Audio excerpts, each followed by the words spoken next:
За go. Таны ярьсныг ерөнхийд нь сонсоод дүгнээд үзэхээр та энэ хугацаанд их мундаг ажил хийсэн юм шиг. Юу гэнэ? Мэдээлэл.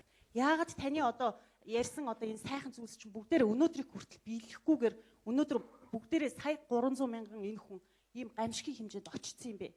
Та яг юу гэж бодож байна? Шүүмжлэлийг хүлээж авдаг байх уу? Монгол өөрөө нээлттэй нийгэм.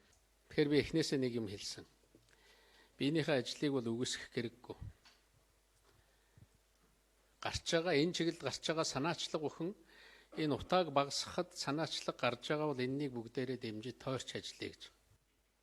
Би бол хатуу үг сонсч сурсан хүн шүү дээ. Тэр хатуу үг, муу үг, гомдол, доромжил бол тэр юмны өдөөс ерөөсөө гомдолдгүй. Өөрийгөө магтсан тийм юм ярьсан гэж ойлгож байгаа бол уучлаарай, би уучлалгууж байна. Дахиад улс төржилт хийгээд тэгээ тэр нэг тийм өөрийгөө магтах гээд одоо надаас эхлээд ийм одоо синдром суудсан байж магадгүй л уучлаарай. Тэгэхээр энэ тухай одоо яриха болъё. Зөвхөн утаа энэ дээр шүүмжлэх зүйл байвал би сонсоход ерөөсөө асуудал байхгүй шүү. Тэгэхээр энэ юмнуудыг ингэж хүний анхааралд оруулна, энэ улс төрийн юм шийдэл гаргаж үйлдэл болгоно гэдэг бол ард түмнээсээ шалтгаалдаг. Иргэд нь энэнийг шаардахгүй болвол төр засаг энэ дээр одоо санаачлаг ганцхан төр засгийн юм уу албан тушаалтны санаачлагаар явдаг зүйл биш болцсон юм. Тэгэхээр энэ дээр хамтарч ажиллах хэрэгтэй.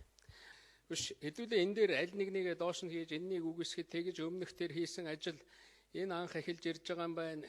Одоо сэрлээ бослоо энэ юм болио.